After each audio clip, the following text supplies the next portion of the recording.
Fl-isem tal-Missier u tal-Iben u tal-Ispirtu Santu, il-grazzja ta' Sidina Ġesu Kristu tkun magħkom il-koll. Nofru dan is-sagrifiċċju tal-Qudiesa għar-Ruħ Karmelo Ħaber u Lino Rikupero.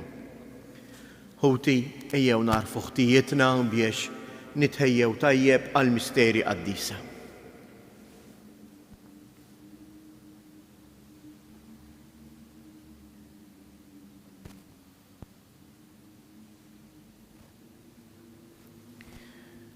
Mulej ħniena, Kristu ħniena, mulej ħniena. Iħenna lina Alla li jista' kollox jaħfrilna dnubietna u jwassalna għal ħajja ta' dejjem nitolbu. U Alla ta' dejjem li tista' kollox kattar fina il-fidi, it-tama u l-imħabba. U għamil li nħobbu il-kmandamenti tiegħek biex jistħoqilna dak li wetna. Bibnek Ġesu Kristu Sidina li ju Alla u li miegħek jgħix wisaltan flimkien mal-Ispirtu Santu għal dejjem ta' dejjem.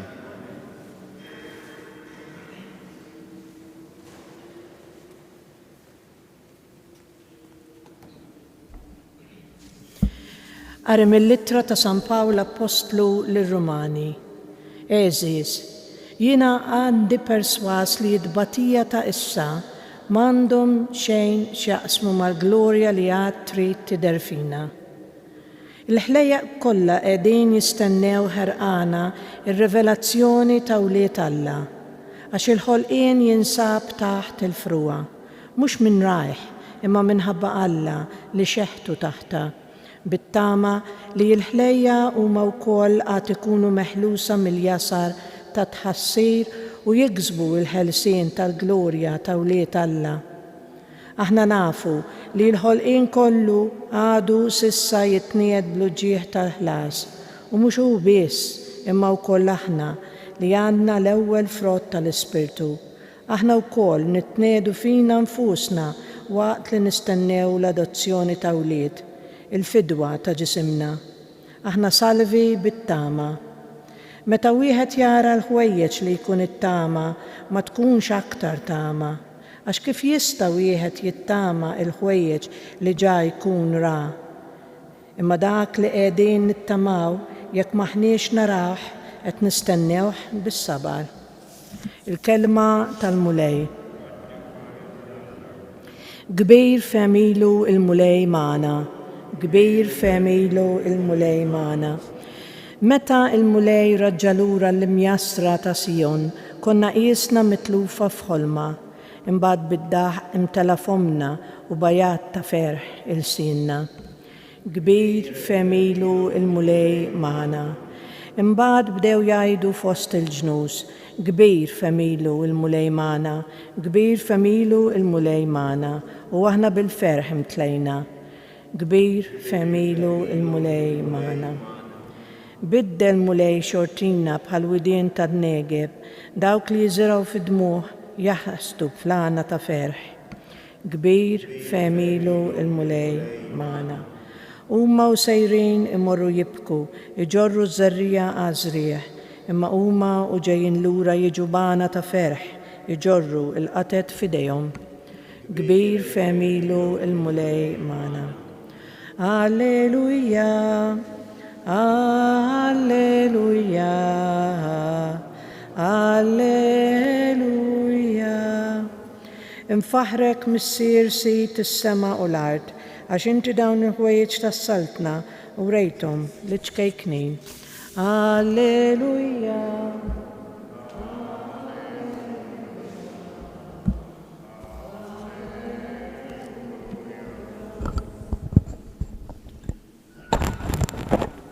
Il-mulej magħkom.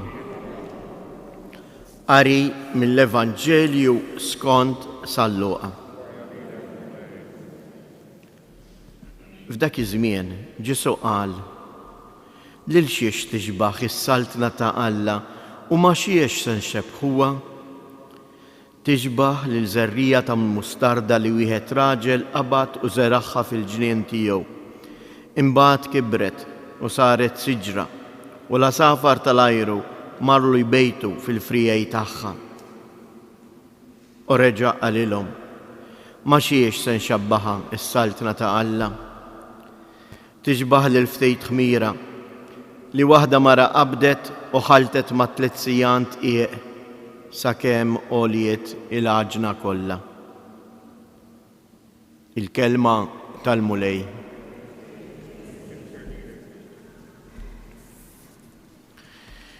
X'nifhem bis-saltna ta' Alla?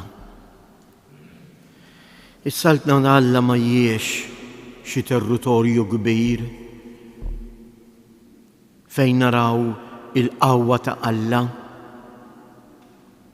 Is-saltna ta' Alla tfisser il-preżenza ta' Alla. Alla l-imħabba tiegħu. Għax Alla juri lilu nnifsu f'imħabtu. U fejn tidher? Ma tidirx f'affarijiet kbar eżies. Infatti jew x'għamel u li huwa Alla li ħalaq.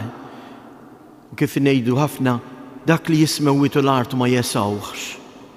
Inħeba fil-ġuf ta' Marija Verġni. Sar ħaġa waħda magħna, sar bniedem bħalna f'kollox jgħidilna San Pawl minn barra id-dinub.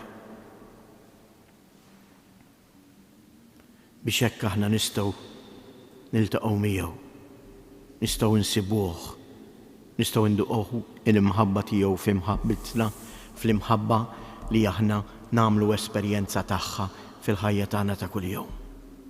Għalhekk il-Vanġilu tal-lum ixebbaħ is-saltna ta' Alla ma' affarijiet żgħar, ma' żerrija tal-mustarda. Imma meta tikber kapaċi tilqa' it-tajr tal-ajru. Ixebbaħha mal-ftit ħmira li tinħeba, imma li kieku ma tkun xejn il-ħmira dik il-ħobża ma titlax, ma tikbirx. Imma sa dan it-tant tibqa' moħbija. Hekk ukoll l-opri ta' Alla f'ħajjitna. Hekk ukoll jiena u int li jinduqu ta' kuljum l-imħabba tiegħu. M'għandniex għax nimlew rasna li rridu nagħmlu ħwejjeġ kbar, anzi. Aktar mal-ġesti ta' imħabba tagħna ikunu żgħar u moħbija, aktar jagħtu l-frott. L-importanti li aħna nkunu lesti li nħallu il-mulej jimlina bl-imħabba tiegħu. Għalhekk is-salm tal-lum dan huwa rrispondejna, ir-risposta tagħna għall-kelma ta' Alla llum, kbir fehmilu il-mulej magħna. Imma l-għamejjel tal-mulej jinħbew fil-ħajja tagħna. Forsi ħafna drabi aħna stess lanqas nintebħu bihom. Jew inkomplu dan is-sagrifiċċju hekk tal-quddiesa mhix xi ħaġa kbira eżies. Din il-quddiesa għal min qed jagħmilha, għalija u għalejk. Jew nirringrazzjawh għax hu jibqa' jemmen fina, għax hu għandu fiduċja fina, għax hu jagħtina l-kelma tiegħu li tmantnina u jkompli jsir ħobs biex isir ħaġa waħda magħna. Ejjew inresqu issa flimkien it-talbiet tagħna. Nitolbuk Missier Qaddis għall-Knisja tiegħek biex tkompli tkun il-qaddejja ta' kullu bniedem, biex permezz tal-kelma li twassallu tkompli tresqu dejjem aktar lejk. Nitolbuk mulej għal dak kollha li għandhom il-poter fil-ħajja biex jarfu li dan qiegħed hemm mhux biex jaħkmu jew jassru l-popli, imma biex jgħinu u jaħdmu għal paċi fost il-popli kollha. Nitolbuk mulej biex tkompli tagħtina x-xita f'waqta sabiex artna ma ċaħadniex mill-frott tagħha u aħna fi żbuħija tan-natura nkomplu narfu u naraw il-kobor tal-emejjel tiegħek. Nitolbuk mulej għalina il-koll biex inkunu nies rikonoxxenti għal dak kollu li inti tatina u narfu namlu minn ħajjitna innu ta' ringrazzjament. Nitolbu minn dan is-santwarju għażiż tal-Madonna ta' Pino nitolbuk mulej tkompli tbierek il-familji tagħna, lill-emigranti tagħna, il-missjonarji tagħna. Għati l-għajnuna meħtieġa lill-morda u lil dawk kollha li jduru bihom. Nitolbu. Fiskiet inresqu it-talbiet tagħna.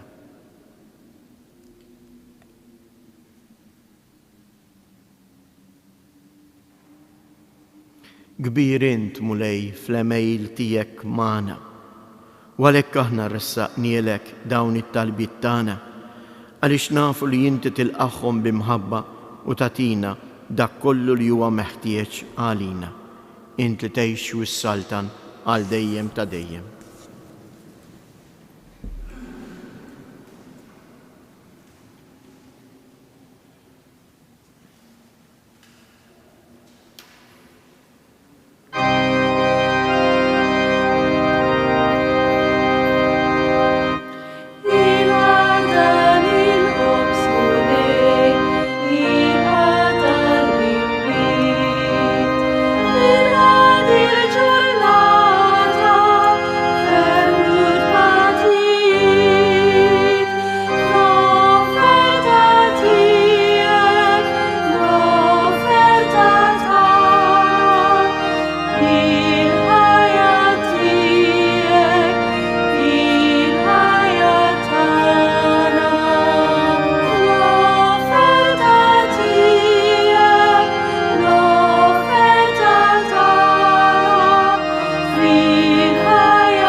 Jitolbu ħuti biex dan is-sagrifiċċju tiegħi u tagħkom ikun joġob lill-Alla l-Missier li jista' kollox.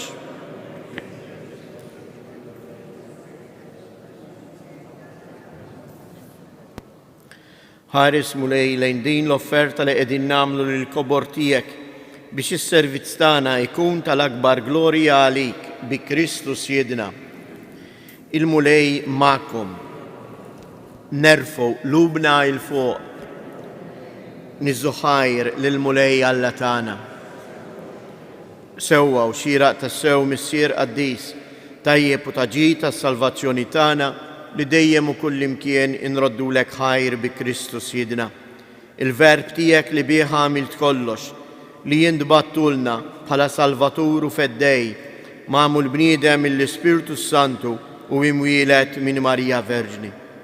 U għatem ir-rieda tiegħek u kiseb għalik poplu qaddis u fil-passjoni tiegħu fetaħ idejh fuq is-salib biex iħollna mill-irbit tal-mewt u jurina il-qawmien għal ħajja. Għalhekk flimkien mal-anġli u l-qaddisin kollha inxandru l-glorja tiegħek u bleħen wieħed intennu Qaddis, Qaddis, Qaddis, mulej Alla tal-eżerċiti, is-smewwiet u l-art mimlija bil-glorja tiegħek. Osanna fl-ola ta' smewiet, imbirek minn ġej fisem il-mulej, osanna fil-oli ta' smewiet. Qaddis ta' sewint mulej, inti lajn ta' kull qdusija, qaddis għalek nitolbuk dawn l-offerti bil-barka tal-Ispirtu tiegħek biex isiru għalina il-ġisem u id-dem ta' Siedina Ġesu Kristu. Li meta kien se jingħata biex mirraj ħibati ħal ħobs radd il-ħajr qasam tal-disċipli tiegħu u qal ħudu u kulu il-koll minn dan għax dan huwa ġismi li jingħata għalikom.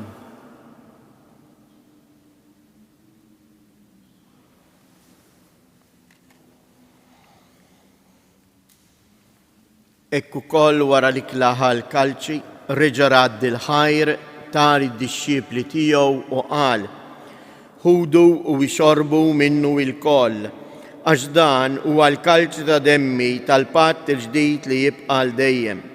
Id-dem li jixxirrita għalikom u għall-bnedmin kollha għal maħfra ta' dnubiet. Għamlu dan b'tifkira tiegħi.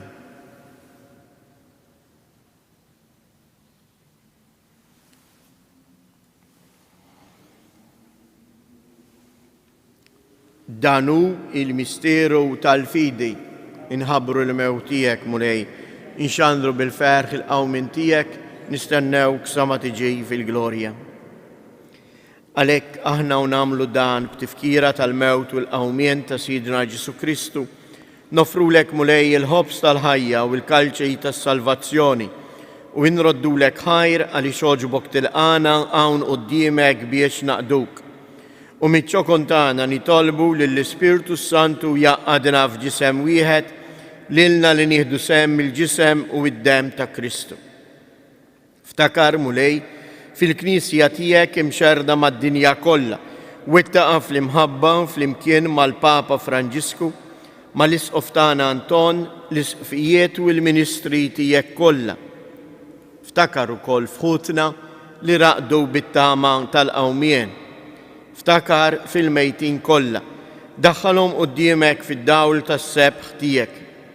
Ħenna lina l-koll nitolbuk, għati lilna wkoll il-wirt tal-ħajja ta' dejjem, flimkien mal-Verġni mqazzhom Malla Marija, ma' San Ġusepp, l-Apostli u l-Qaddisin kollha tiegħek li jgħixu fil-ħbiberija tiegħek sa mill-bidu tad-dinja. Għamel li magħhom infaħruk u nsebħuk b'Ġesu Kristu ibnek. Bi Kristu, ma' Kristu u fi Kristu. Jingħata lilek Alla Missier li tista' kollox flimkien mal-Ispirtu Santu kull ġieħ u glorja għal dejjem ta' dejjem. Ejjew nitolbu kif għallimna u ridna nagħmlu liben Alla għas-salvazzjoni tagħna. Missierna li inti fis-smawijiet, jitqaddes ismek, tiġi saltnatek, ikun li tritjent kif is-sema hekk fl-art. Ħobżna ta' kuljum matina llum, aħfrilna dnubietna bħalma naħfru lil min ħati għalina u la ddaħħalniex fit-tiġrib, iżda eħlisna mid-deni. Eħlisna nitolbuk mulej minn kull deni, għatina fit-tieba u l-ħnina tiegħek il-paċi fi żmienna biex inkunu ħielsa dejjem mid-dnub u imħarsa minn kull inkwiet. Aħna u nistennew nittamaw ilena u l-miġja tas-Salvatur tagħna Ġesu Kristu. Mulej Ġesu Kristu, li qed lill-Apostli tiegħek inħallilkom isliem, natikom isliem tiegħi, la tħares lejn dnubietna, iżda ħares lejn il-fidi tal-Knisja tiegħek. Għatija sliem u laqda li jien trid fija, int li tgħix wis-saltan għal dejjem ta' dejjem. Il-paċi tal-mulej tkun dejjem magħkom. Għatu l-paċi lil xulxin.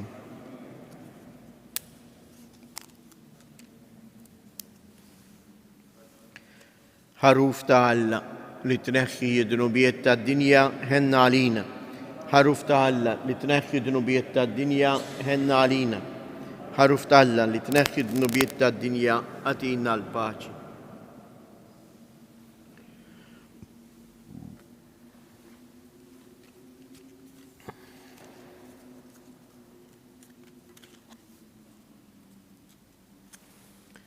Danu il-ħaruf ta' Alla, danu li jneħħi d-dnubiet tad-dinja, ħen jindawk li huma mistiedna għall-ikla tal-ħaruf.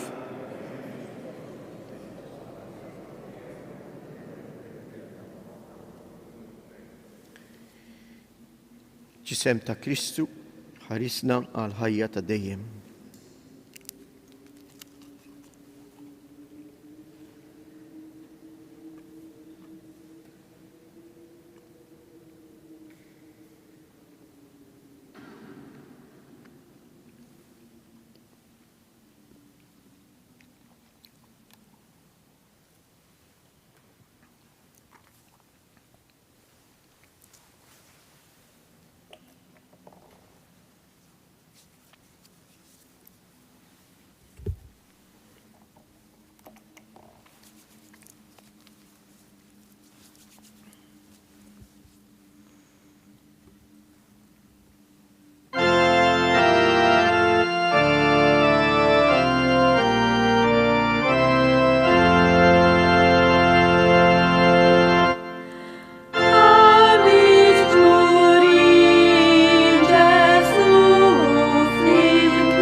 Kbir femilu il-mulej mana, ħatkun din il-lum it-talba tagħna. Ejjew ngħaddu l-ġurnata jekk nirringrazzjaw il-mulej għal dak kollu li huwa jagħmel magħna. Minn hawnhekk dolodu nixtieq propju għalhekk ukoll insellem tlabna għalihom f'din il-quddiesa kienu maqudin magħna lill-familja Brinkat minn Malta li qegħdin jiċċelebraw propju dan l-emil kbir ta' Alla. Żgur li l-familja Brinkat, Marija Assunta u Karmela jistgħu jgħidlu tassew kbir femilu il-mulej magħna għaliex illum qegħdin jiċċelebraw l-anniversarju tas-57 sena miż-żwieġ tagħhom. Żgur li hawn ħafna koppji li wkoll qegħdin jiċċelebraw l-anniversarju taż-żwieġ. U għalhekk ejjew aħna wkoll nifirħu ma' dawn ħotna. U nirringrazzjaw lil Alla għaliex bl-ħmil tiegħu il-fedeltà ta' dawn il-koppji baqgħet dejjem sħiħa u tikber fl-imħabba u l-paċi tiegħu. U għalhekk anke dawn it-tliet avvamarijiet li sejrin ngħidu l-Omna Marija ngħidulhom biex il-Madonna tkompli tbierek il-familji kollha tagħna. Slim għalik Marija, bil-grazzja mimlija l-mulej miegħek, imbierka inti fost in-nisa, imbierek il-frott tal-ġuf tiegħek Ġesu.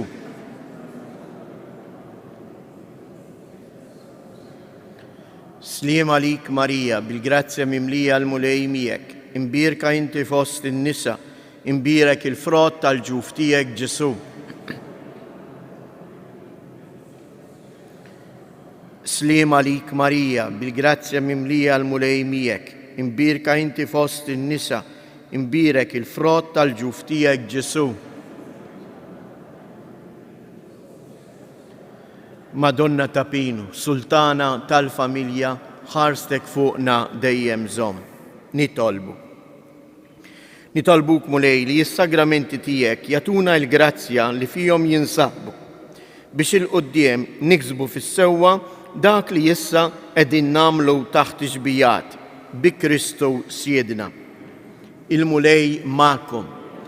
Iberikkom Alla li jista' kollox, il-Missier, l-Iben u l-Ispirtu Santu.